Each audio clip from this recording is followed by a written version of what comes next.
أعوذ بالله من الشيطان الرجيم. بسم الله الرحمن الرحيم.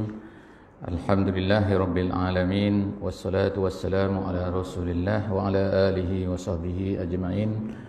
نحمده ونستعينه ونستهديه ونستغفره ونعوذ بالله من شرور أنفسنا ومن سيئات أعمالنا. من يهده الله فلا مضل له ومن يضلله فلا هادي له. أشهد أن لا إله إلا الله ونشهد أن محمدا عبده ورسوله. اللهم صل على سيدنا محمد وعلى آله وصحبه أجمعين.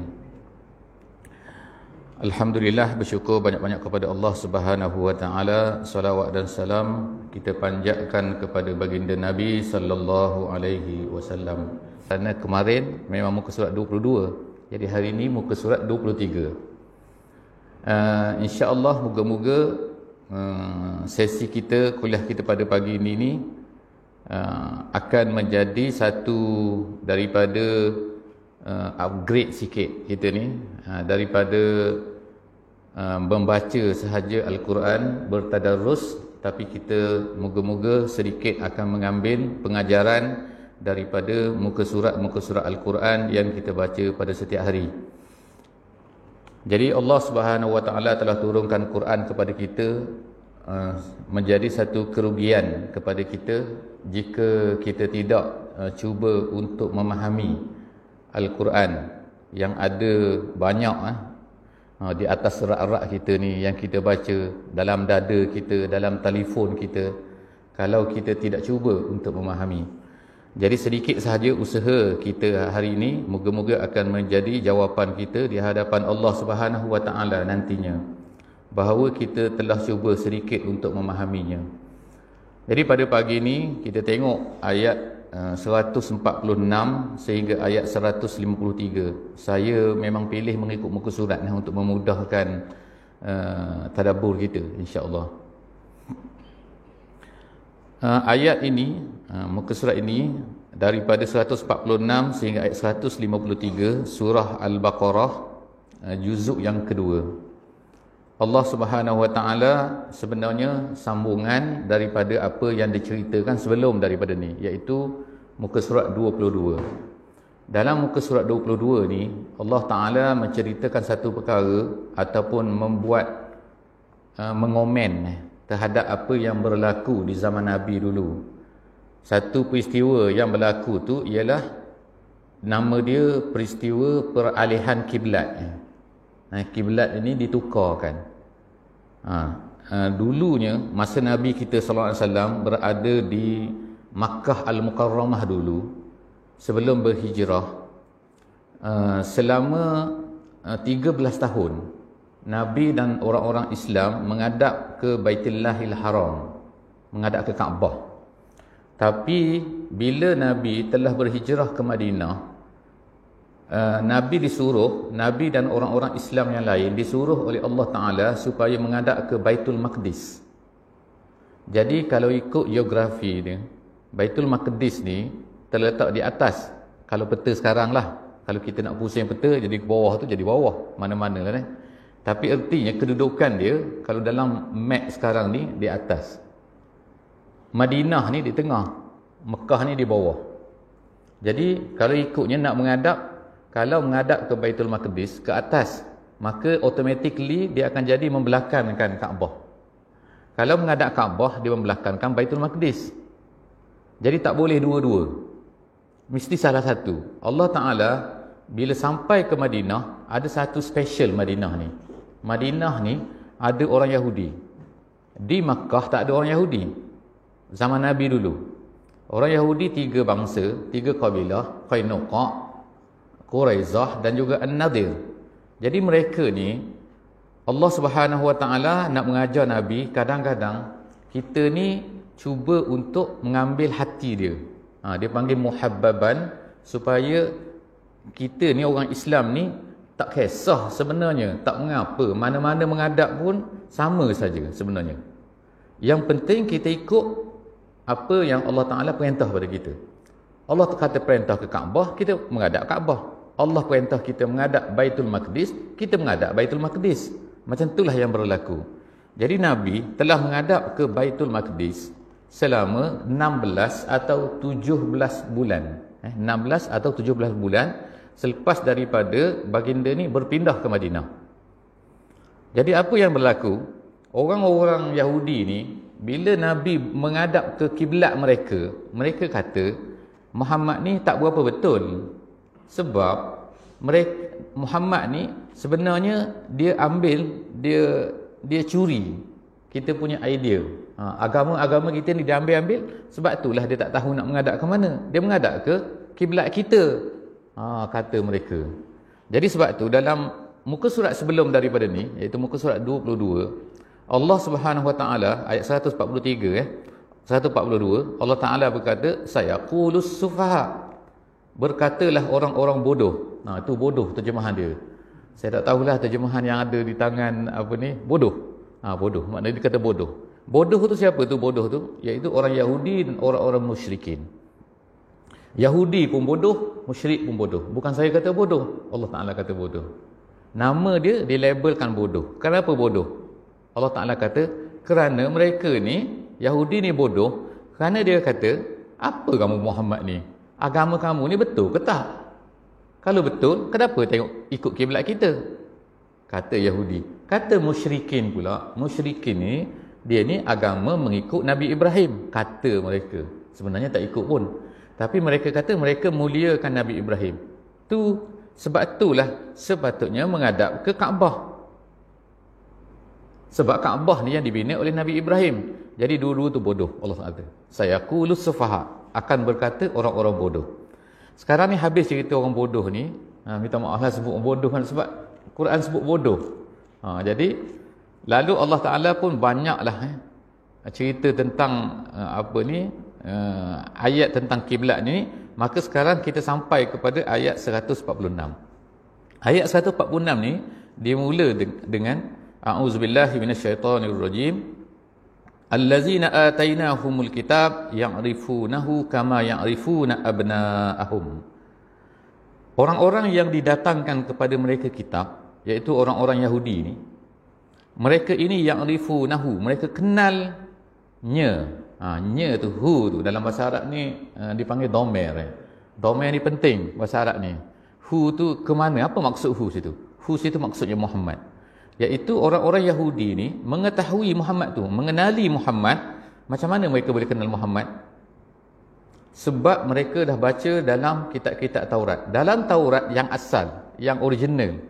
Yang Taurat sekarang ni dah diubah. Taurat yang asal memang sebut Muhammad ni akan datang, seorang Nabi akan datang, sifat dia macam ni. Semua dia dah sebut dah. Dah sebiji mention. Minta maaf lah English sikit tu. Dalam Taurat tu cerita tentang Muhammad ni. Dia lahir di mana, tempat dia di mana, tempat dia ni ada pokok macam ni. Semua tu dia cerita dah. Sebab tu orang-orang Yahudi ni dah tahu dah di mana Muhammad ni akan lahir. Sebab tu mereka ni berkumpul di Madinah Al-Munawwarah, Yathrib pada masa tu. Jadi bila mereka situ, harapan merekanya Nabi baru ni mesti daripada orang Yahudi. Tiba-tiba muncul orang Arab. Ni yang mereka tak suka hati, tak suka ni. Sebab tu dalam Quran kata hasadam min indi anfusihim. Mereka benci, mereka dengki kepada orang Arab ni, sedangkan mereka tahu bahawa Muhammad tu memang betul. Jadi yang arifunahu, mereka kenal Muhammad tu kama yang arifuna abna'ahum, sebagaimana mereka mengenali anak-anak mereka. Apa maksud mereka mengenali anak mereka?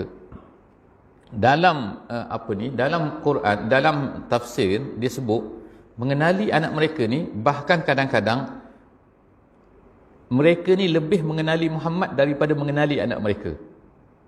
Disebut macam mana?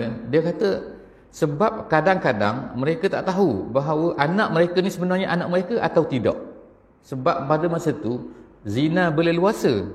Jadi bila zina berlaku, anak yang lahir tu kadang-kadang dia kata anak kita, tapi sebenarnya bukan anak kita. Tak ada DNA masa tu. Tak nak test DNA. Jadi sebab itulah bila Muhammad lahir ni, kata Abdullah bin Salam. Ada seorang nama dia Abdullah bin Salam, seorang sahabat. Dia ni dia adalah kita panggil priest lah, apa ni bukan padri, apa ni kalau Kristian ni dipanggil Rabbi sekarang Rabbi Dipanggil ketua orang-orang alim lah. Orang alim dalam agama Yahudi. Dia ni pembaca kitab Taurat. Dia tinggal di Madinah. Bila dia tengok Muhammad, dia kata, dia tengok saja Muhammad, dia kata, oh ini sah lah, dia ni seorang Nabi. Dia inilah Nabi yang ditunggu-tunggu ni. Kata Abdullah bin Salam. Jadi Abdullah bin Salam ni ada cerita dia. Saya dah cerita sebelum ni, saya tak tahu di sini ke di mana kan, tapi nak cerita jugalah. Abdullah bin Salam ni dia tinggal di Madinah. Bila Nabi SAW datang berhijrah ke Madinah Al-Munawwarah, bila dia tahu saja, dia pun pergi tengok Nabi. Dia tengok Nabi. Kemudian dia kata, aku nak tanya kamu, boleh tak 3 perkara? Perkara ni tak akan dapat dijawab kecuali oleh seorang Nabi. Nombor 1, soalan dia, saya tak teratur saya sebut ni. Nombor 1, bertanya, apa makanan yang pertama dimakan oleh ahli syurga? Oh, dia tanya soalan pelik. Manalah kita tahu kan? Kalau kita tanya, kita tahu siapa dia makanan yang pertama ahli syurga makan apa. Kemudian dia tanya lagi, apa tanda-tanda hari kiamat? Apa tanda kiamat? Manalah tahu. Tu antara soalan dia tanya. Nabi jawab satu. Saya tak nak jawab di sini. Kalau tak jawab nanti. Nabi jawab soalan tu. Bila Nabi jawab soalan tu, dia kata memang betul. Kau Nabi, dia kata. Cuma siapa yang beritahu kau tentang benda ni? Dia kata Jibril. Nabi kata Jibril. Orang Yahudi tak boleh terima Jibril. Pula orang Yahudi ni perangai pelik-pelik. Dia kata tak boleh terima Jibril. Kenapa? Nabi tanya. Kerana bagi kami Jibril ni jahat. Yang baiknya ialah Mikail. Dia kata. Sebab tu dalam Quran, dalam sebelum ni dalam surah Al-Baqarah ni, saya tak ingatlah kan muka surat yang keberapa tapi dia ada satu tempat disebut tu bahawa mereka ni memusuhi Jibril. Maka na aduwal Jibril. Allah Taala sebut kan, siapa yang memusuhi Jibril? Siapa memusuhi Jibril tu? Ialah orang Yahudi. Sebab dia kata apa? Sebab Mikail ni bagus. Mikail ni dia datang bawa rezeki. Kan kita belajar kan tak? Kalau Mikail tu dia bawa rezeki. Kalau Jibril ni dia tukang apa? Tukang bawa azab, tukang bawa malapetaka, tukang menyeksa orang. Tu dia. Sebab apa? Kaum Ad, kaum Samud, kaum Lut semua tu yang bawa kita panggil bala lah penyiksaan kepada kaum-kaum yang menentang ni. Itu ialah Jibril. Sebab itulah dia tak suka pada Jibril. Jadi dia pilih-pilih pula malaikat ni. Tu kata orang Yahudi. Jadi Abdullah bin Salam dia kata okey, dia kata, aku sekarang ni aku dah yakin dah kau ni memang Nabi. Kemudian tiba-tiba nampak orang Yahudi datang. Pada masa tengah duduk ni, dah ada dalam hadis ni, dah ada dalam Bukhari. Dia sebut, dia kata, tiba-tiba orang Yahudi datang. Dia tak nampak Abdullah bin Salam. Abdullah bin Salam ni pergi sembunyi. Tak tahu lah saya sembunyi mana, dalam pokok, dalam apa, saya tak tahu. Yahudi datang nak jumpa dengan Nabi. Nabi tanya dia, kamu tahu tak Abdullah bin Salam? Tahu? Dia kata, bagus tak dia? Bagus. Dia orang terbaik, dia kata, di kalangan kami ni. Kemudian, apa kata kalau dia masuk Islam? Tak mungkin. Dia kata, orang Yahudi kata. Tiba-tiba Nabi pun panggil Abdullah bin Salam. Abdullah bin Salam pun keluar daripada persembunyian dia. Dia kata, aku dah Islam macam tu lah. Hai, dia kata, aku dah Islam dah. Celaka, dia kata, orang Yahudi kan. Kau ni lah paling buruk sekali, paling jahat sekali. Tengok, dia kata, Abdullah bin Salam kata, orang Yahudi, kalau aku tak Islam, dia kata baik. Bila aku Islam, dia kata tak baik. Itulah makna perangai orang Yahudi. Jadi Abdullah bin Salam dia kata, semasa aku melihat Muhammad, aku dah nampak dah bahawa inilah sifat yang disebutkan dalam Taurat. Itu cerita dia. Jadi sebut sini, kama ya'rifuna abna'ahum, sebagaimana mereka mengenali anak-anak mereka. Wa inna fariqam minhum la yaktumuna al-haqqa wa hum ya'lamun. Dan sebahagian daripada mereka, iaitu orang-orang Yahudi tu, la yaktumuna al-haqqa, menyembunyikan perkara yang sebenarnya. Yang sebenar situ maksudnya apa? Iaitu sifat-sifat Muhammad yang ada di dalam Taurat. Itu al-haqqa. Jadi mereka tak ubah semua Taurat tu, tapi sebahagian daripada perkara yang mereka tak suka, mereka akan tutup. Sebagaimana juga ada disebutkan dalam hadis yang lain tentang rejam orang yang berzina. Sebab pada masa tu ada orang berzina di kalangan orang-orang orang-orang Yahudi.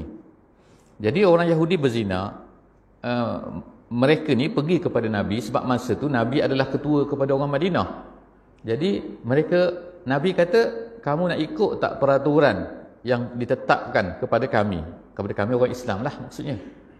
Dia kata, tak nak. Kami nak ikut kitab kami. Dia kata, okey, tak apa, ikut kitab kamu. Okey, baca kitab kamu. Apa yang kitab kamu kata mengenai orang-orang yang berzina. Kemudian mereka pun baca kitab. Sampai ke tempat yang kena rejam tu, mereka tutup dengan tangan. Nabi ni tak pandai membaca, tak pandai menulis. Jadi mereka lompat tempat yang kena rejam tu. Jadi Nabi pegang tangan orang Yahudi tu, tolak tangan dia. Kenapa kamu tak baca yang tu? Tu yang tu berzina, berjam tu. Jadi maknanya Nabi dah dapat wahyu dah. Nabi tahu tempat tu yang disebut rejam untuk orang yang berzina. Jadi maknanya orang Yahudi ni memang banyak benda lah. Jadi sekarang ni kalau tengok dalam ni tak ada dah hukuman-hukuman tu, dan juga sifat Nabi dah tak ada dah. Seterusnya, al-haqqu mir rabbik fala takunanna minal mumtarin. Kebenaran itu adalah iaitu apa yang dibawa. Kebenaran tadi lain Jadi sebab itulah kebenaran tu kalau ikut dalam terjemahan dia kata kebenaran. Tapi kalau ikut dalam tafsir dia kata yang kebenaran yang pertama tu maksudnya ialah sifat Nabi Muhammad dalam Al-Quran. Kebenaran yang kedua tu ialah apa yang dibawa oleh Nabi Muhammad sallallahu alaihi wasallam. Jadi sebab nak faham Quran ni dia perlu banyak benda, banyak perkara Sebab itulah kita membaca berdasarkan kepada apa yang diceritakan oleh ulama-ulama tafsir kita. Yang saya baca ni base kepada tafsir Jalalain. Mungkin adalah siapa-siapa mana-mana sahabat-sahabat semua ada jemaah semua yang biasa dengan tafsir Jalalain, memang dia sebut macam nilah. Jadi saya baca tafsir Jalalain. Al-haqqu mir rabbik, apa yang dibawa oleh Nabi Muhammad itu mir rabbik fala takunanna minal mumtarin, maka janganlah kamu menjadi orang-orang yang menolak ataupun orang-orang yang syak, orang yang ragu-ragu terhadap apa yang datang di dalam Al-Quran ataupun datang dibawa oleh Nabi sallallahu alaihi wasallam. Seterusnya, walikullin wujhatun huwa muwalliha. Bagi setiap umat, lin itu kalau dalam bahasa Arabnya baris dua lin walikullin wujhatun huwa muwalliha. Lin situ maksudnya umat situ. Baris dua tu umat maksudnya. Setiap umat, setiap bangsa tu ada kiblat yang khusus untuknya. Orang Yahudi ada kiblatnya. Orang Kristian ada kiblatnya. Orang Islam ada kiblat kita sendiri. Sebagaimana harinya. Allah Ta'ala beri hari Ahad kepada orang-orang Kristian. Sabtu untuk orang-orang Yahudi. Jumaat untuk orang Islam. Siapa yang betul? Semua tu salah lah kecuali Islam sajalah. Kan? Sebab Islam ni membatalkan semua yang lain tu. Dalam Quran ni. Jadi Allah SWT sebut sini, memang bagi setiap orang itu ada kiblatnya. Tapi yang penting apa? Yang penting ialah fastabiqul khairat. Fastabiqul khairat, berlomba-lombalah kamu kepada kebaikan. Apa maksud kebaikan sini? Dalam tafsir kata kebaikan situ maksudnya ialah berlomba-lombalah untuk mentaati Allah. Jadi kalau kita kata berlomba ni, banyaklah berlomba ni. Buat baik, berlomba. Kalau seorang saja dapat nombor, kita berlomba. Kadang-kadang semua orang dapat nombor ni. Semua dapat soft nombor 1. Semua dapat nombor 1 lah. Tak kira lah hujung sana, belakang imam. Belakang imam ni untuk orang-orang yang pakar-pakar lah sikit lah nanti kan imam salah, nanti nak jadi imam kan takkan orang daripada hujung sana ni. Jadi tapi yang soft pertama ni semua sama insya-Allah. Cuma kalau soft depan kosong, orang belakang kena berlomba pergi ke depan tu. Jangan tolak menolak. Kita orang Melayu tolak menolak lah. Bukan lomba berlomba. Biarlah kau masuk syurga dulu, aku dah masuk syurga kemudian. Seolahnya macam tu lah. Minta maaf lah sebut bukan. Tapi macam tu lah. Jadi tak boleh kena berlomba. Sebab kemungkinan soft pertama tu yang kita masuk tu mungkin tu yang boleh menyelamatkan kita nanti. Sebab nanti kan ada dia panggil ashabul nar, ashabul jannah. Kemudian ada ashabul a'raf dia panggil ni. A'raf ni orang yang sama. Apa ni, dosa dan pahala dia sama. Jadi kita tak nak yang tu. Kita nak yang confirm masuk syurga, ahlul jannah. Kadang-kadang nak masuk syurga ni sikit je, satu benda kecil je. Nabi kata la tahkiranna, janganlah kamu merasa hina, merasa macam alah tak ada apa. Jangan buat kamu tak kisah. Kamu buat tak kisah dengan benda kebaikan walaupun bisyakki tamrin, tamrah Nabi kata, iaitu sebelah buah tamar. Tu sebelah buah tamar. Kalau kita makan sebelah, kita bagi sebelah siapa nak dah. Kita sekarang lah kita rasa sangat sikit lah, walaupun 5 sen lah kata. Janganlah kamu rasa apa nak derma, Allah derma, mana kau tak derma kita. Letak 5 sen je, kedekut tak hidup masin, macam-macam lah orang Melayu cakap Tapi mungkin dengan 5 sen tu lah kita boleh selamatkan kita Jadi fastabiqul khairat Fastabiqul khairat sini dalam tafsir kata ialah at-ta'ah wal qabul. Dua benda. Yang pertama, kita mesti buat ketaatan. Dan yang kedua al-qabul. Dia kata qabul ni maknanya penerimaan. Maksud penerimaan ni, kita hendaklah juga terima satu benda walaupun kita tak boleh buat lagi. Gitu. Maknanya kita terima apa? Ini adalah betul. Walaupun kita tak buat benda tu. Sebab kadang-kadang, dia kata dalam tafsir, dia kata, kadang-kadang kerana kita tolak satu perkara, kerana kita tak boleh buat, maka menyebabkan kita ni masuk neraka. Contohnya, kita seorang tu boleh jadi kufur, boleh jadi keluar daripada agama kerana tolak sembahyang kan. Dia kata sembahyang tak wajib. Cuma dia sembahyang zuhur, kemudian dia kata sembahyang tak wajib, dah keluar daripada agama. Tapi kalau seorang tu tak sembahyang, tapi dia kata sembahyang wajib, cuma aku malaslah. Allah tak sempat. Sembahyang wajib. Tu lebih baik daripada orang yang pertama tadi. Maknanya qabul tu maknanya menerima. Sebab tu kalau kita kata asyhadu alla ilaha illallah, artinya kita tu menerima Allah itu adalah sebagai Tuhan kita. Kita tak buat lagi, kita baru terima. Ini yang diajar oleh Nabi SAW semasa di Mekah. Semasa di Mekah ni diajarnya apa? Terima Allah, terima Allah, terima Allah. La ilaha illallah.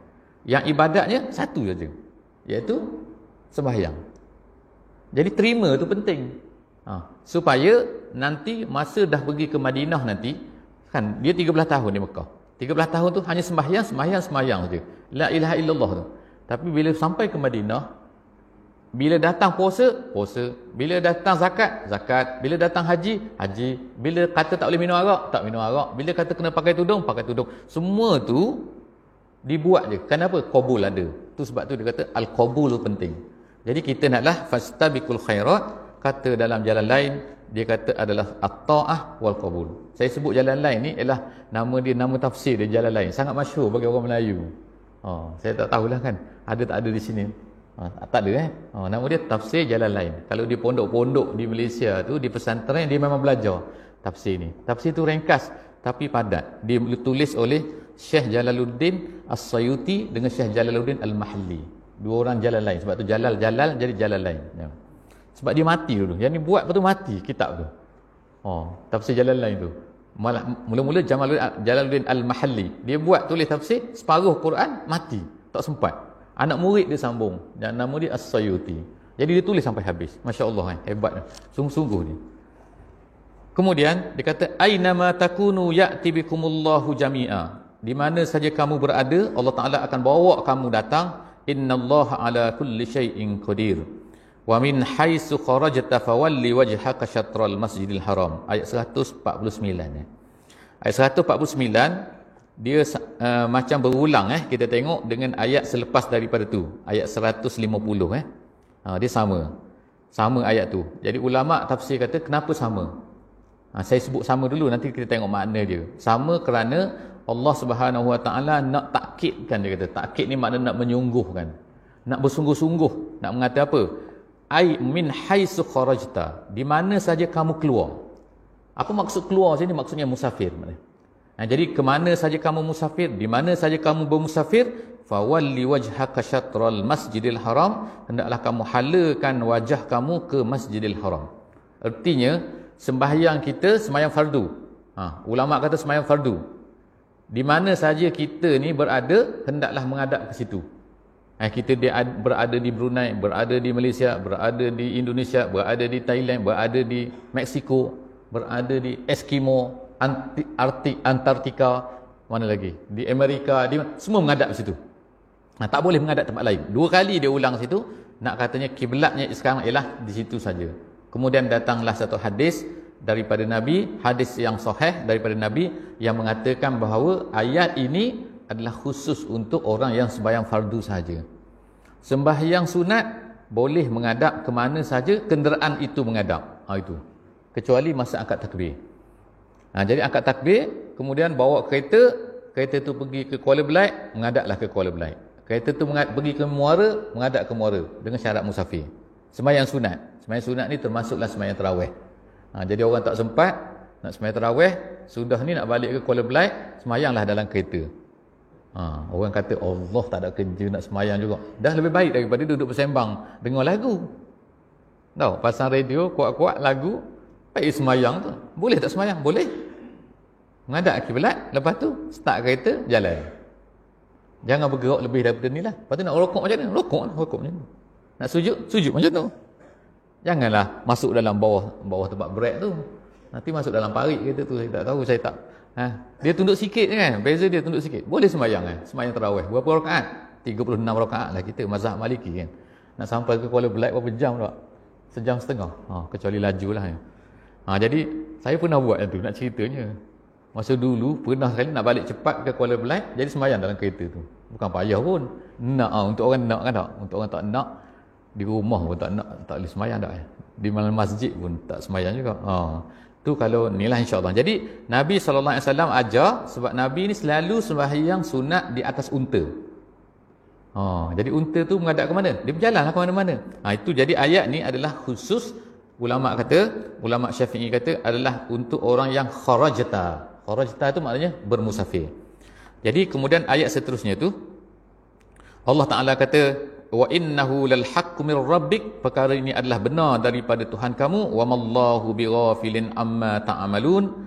Dan juga ada bacaan dia, bacaan ni qiraat yang lain dia sebut, dia baca dengan wa mallahu bighafilin amma ya'malun, dengan ya situ Jadi dia ada dua, ta'malun. Jadi kalau kita dengar ada orang baca ya'malun, bukan salah lah tu.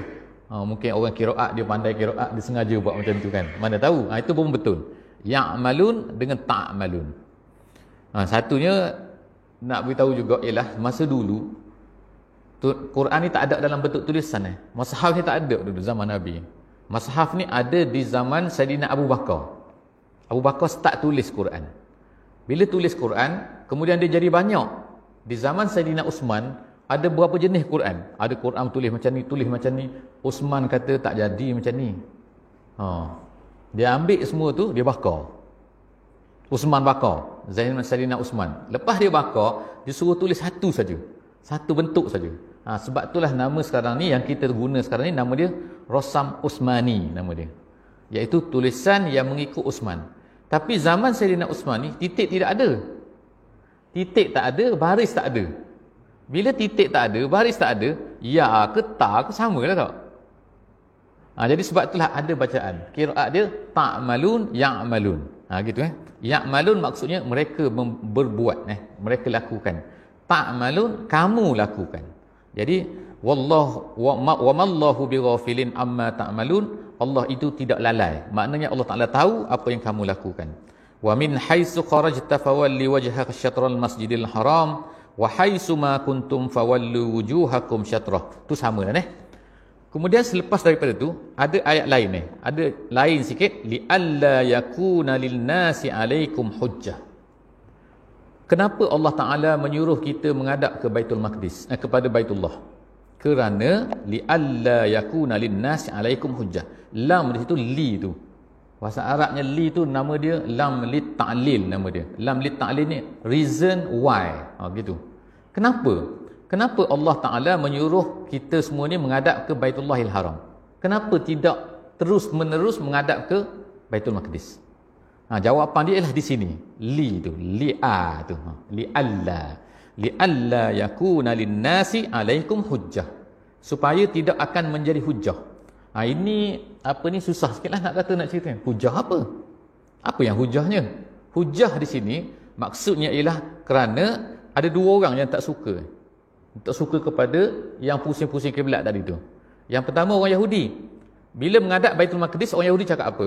Orang Yahudi kata, Muhammad ni penipu. Sebab kalau dia benar, kenapa ikut kiblat kita? Kata orang-orang musyrik pula, orang Arab Mekah ni, dia kata Muhammad ni tak betul. Kalau betul, kenapa tak menghadap kiblat kita? Tengok kan. Orang panggil apa bahasa Melayu? Telah mati anak, mak mati, Allahu Akbar, apalah. Ada peribahasa Melayu tu kan. Kalau telan, mati mak. Kalau ludah, mati ayah. Dia kata macam itulah maknanya. Semua tak kena. Buat gini tak kena, buat gini tak kena. Habis tu apa yang kena? Itu. Jadi ayat ni kata, hak kena apa yang kena ni? Yang kena di sini ialah apa? Menghadaplah kamu. Jangan hirau cakap mereka tu. Sekarang orang Yahudi kata, menghadap kiblat kami. Maknanya kamu tak betul. Okey, sekarang ni Allah kata menghadap kiblat kepada Baitullah sekarang. Jadi orang-orang Yahudi pun tersengih lah. Dah kami tak ikut kamu dah. Sebelum daripada tu juga orang Mekah ni pula kata, orang Yahudi, orang musyrik Mekah ni kata, Muhammad kalau betul kenapa pergi ikut kiblat orang Yahudi? Sekarang menghadap sini balik. Jadi sekarang habis hujah dah. Hujah ni pun habis hujah. Itu maksud hujah sini. Li'alla yakuna linnasi. Nas itu adalah maknanya, an-nas itu manusia. Manusia situ maksudnya orang Yahudi dan juga orang musyrik. Jadi supaya tak menjadi lagi hujah untuk mereka ni. Mana mereka tak boleh nak hujah lagi. Illal ladzina zalamu minhum. Kecuali orang-orang yang zalim daripada mereka. Maksud orang zalim daripada mereka tu, maksudnya ialah orang-orang yang tak boleh nak pakai. Ada orang yang suka berhujah. Dalam tafsir kata. Tapi hujah dia tu, hujah yang tak boleh pakai. Tak boleh digunakan. Maksudnya, ada orang kerah kepala kan. Maknanya, macam orang kata cerita kan. Tak maaf lah cerita pula di sini kan. Cerita. Ada orang, dua orang bergaduh kan. Nampak bergerak-gerak dalam smog tu. Dia kata bergerak-gerak. Apa tu? Seorang kata, saya rasa kambing. Yang ni kata burung. Jadi dia kata, kambing, burung. Dia bergaduh. Tak nampak lagi dalam smog tu apa. Jadi, tiba-tiba, mari kita pergi tengok, dia kata. Kita pergi tengok, pergi dekat tu, benda tu pun terbang. Yang kata tadi, kan aku dah cakap, dia kata, itu burung.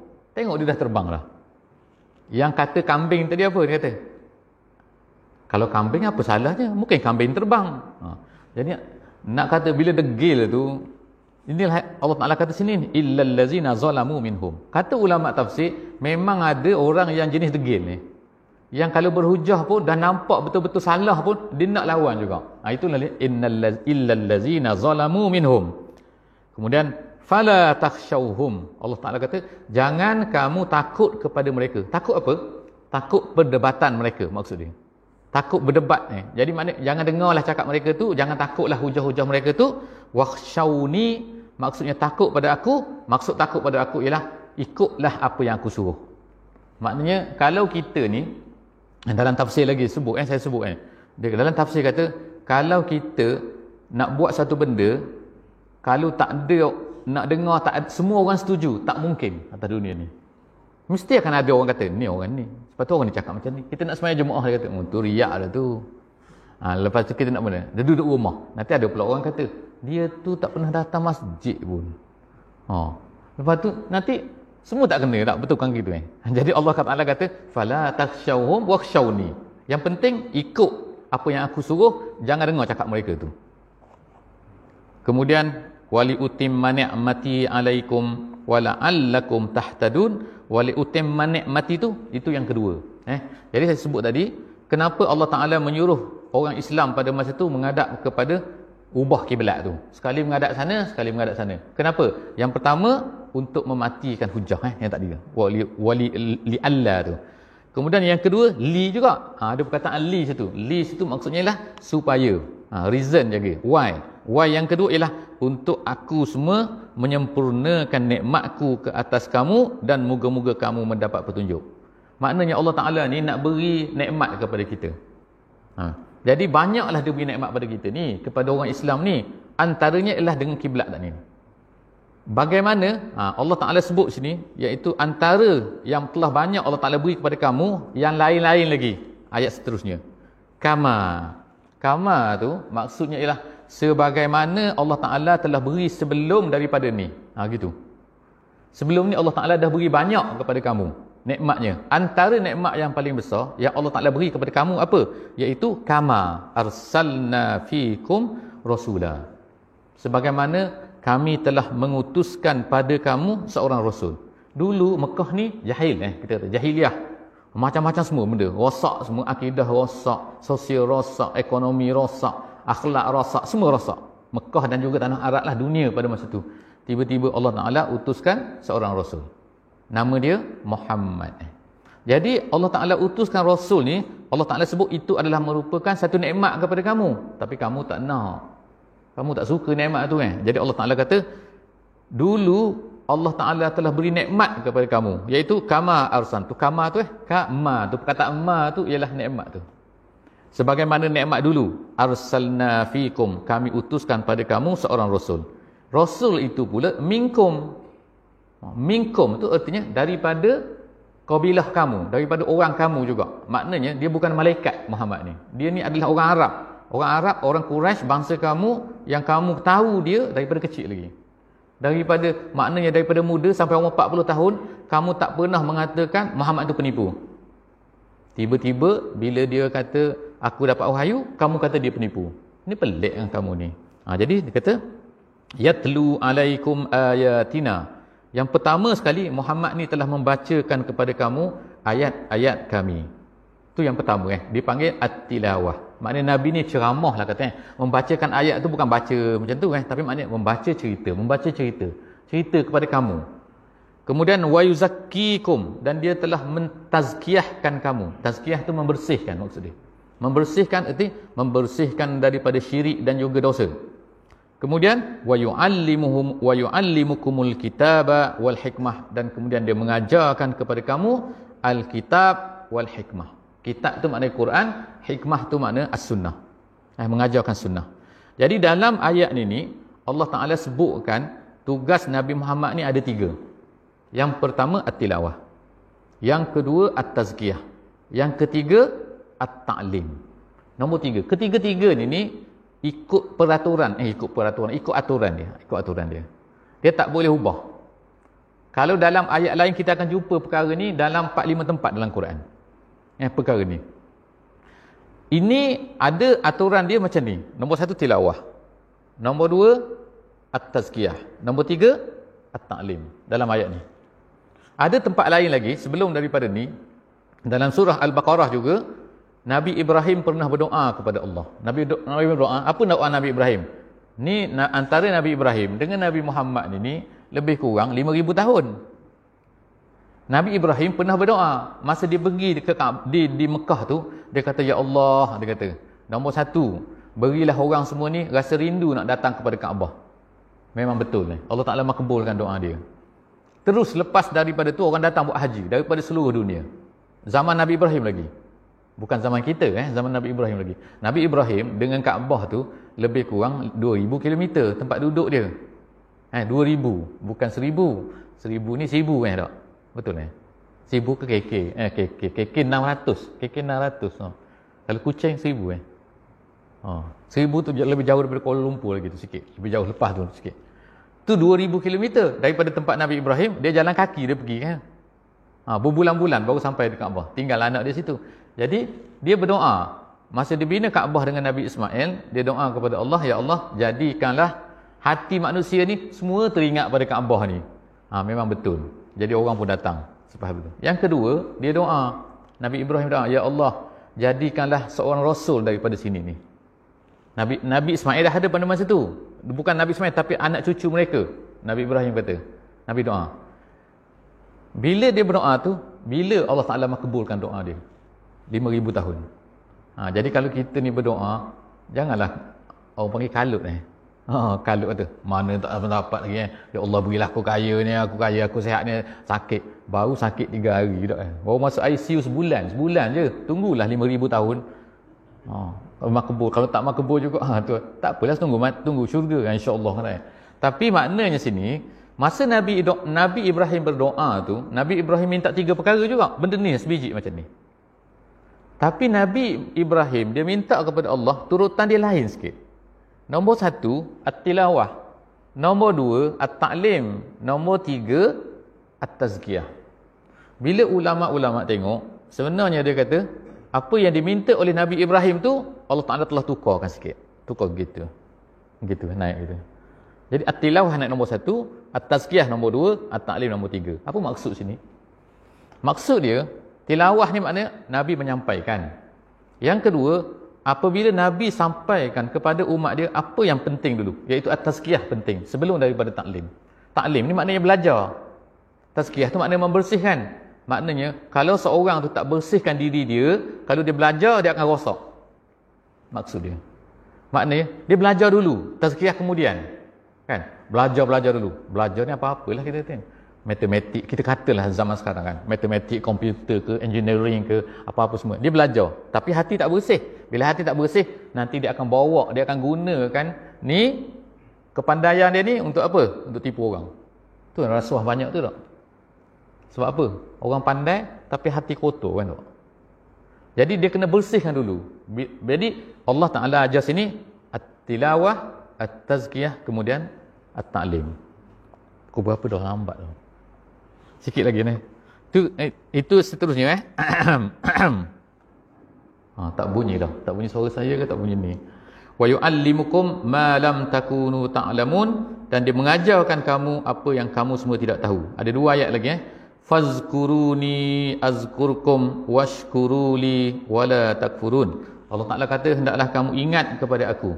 Ingat tu melalui as-salah wa tasbih, kata ulama tafsir, iaitu dengan melakukan solat, dengan melakukan tasbih.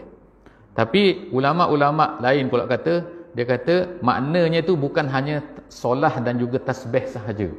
Kita ingat pada Allah ni kerana dalam hadis Nabi sallallahu alaihi wasallam, Nabi ada kata, man zakarani fi nafsihi zakartuhu fi nafsi, wa man zakarani fi mala'in zakartuhu fi mala'in khairum min mala'ihi. Nabi kata, Nabi dalam hadis kata, Nabi kata Allah Ta'ala berfirman dalam hadis kursi, sesiapa yang mengingatiku di dalam dirinya, maknanya ingat secara perlahan-lahan, tak heboh-heboh, zakartuhu fi nafsi, aku akan ingat dia di dalam diriku. Apa maksud ingat dalam diriku? Ingatlah pada aku akan ingat kamu. Ulama kata maksud dia aku akan balas ingatan tu. Maknanya balas tu maksudnya ialah aku akan beri balasan, beri pahala kepada kerana dia mengingatiku tu. Maknanya bila kita berzikir pada Allah, kita ingat pada Allah, sama ada dengan hati sahaja ataupun dengan hati dan juga mulut, maka kita akan dapat pahala, insya-Allah. Kan? Allah Ta'ala akan balas azkurkum. Balas tu macam mana cara dia? Antaranya dalam hadis ni sebut, sesiapa yang mengingatiku di khalayak ramai, maka aku akan menyebutkannya di dalam perkumpulan yang lebih baik daripada perkumpulannya. Maksudnya iaitu kepada malaikat-malaikatnya. Jadi apabila seorang hamba tu, kita semua ni sebut Allah Ta'ala, maka Allah Ta'ala akan sebut kepada malaikat-malaikat dia, beritahu bahawa hamba-Ku telah menyebut tentang aku, menyebutkan nama-Ku. Washkuruli, dan hendaklah kamu bersyukur kepadaku, wala takfurun, dan janganlah kamu kufur. Maksud syukur sini ialah syukur nikmat, dan kufur setelah kufur nikmat maksud dia. Hendaklah bersyukur. Sebab apa? Bila syukur, bila dia bergabung dengan kufur, maknanya ialah syukur situ maknanya syukur nikmat. Bukannya syukur kufur situ, kufur tu kan maksud dia. Kemudian seterusnya, ya ayyuhallazina amanu ista'inu bis-sabri was-salah innallaha ma'as-sabirin. Wahai orang-orang yang beriman, mintalah pertolongan dengan sabar dan juga sembahyang. Jadi sabar tu adalah usaha luaran, usaha kita. Kita bersabar, jiwa kita sabar, kita rasa bersabar, tak dapat lagi kita sabar. Tapi yang kedua juga yang diminta di sini ialah juga mintalah pertolongan dengan sembahyang. Erti apa? Apa yang dibuat oleh Nabi sallallahu alaihi wasallam, kalau ada apa-apa masalah saja, maka dia akan pergi sembahyang. Maknanya sembahyang nombor 1. Sebab apa? Kalau ikut moden punya style ni, kalau kita ada masalah, kereta rosak katanya, masalah tu lah, pergi sembahyang. Jadi komen kata, apa kaitan sembahyang dengan kereta rosak? Tak ada kaitan tak? Tapi sebab kalau ikut praktik Nabi-nya macam tu. Sebab Nabi praktikkan benda ni.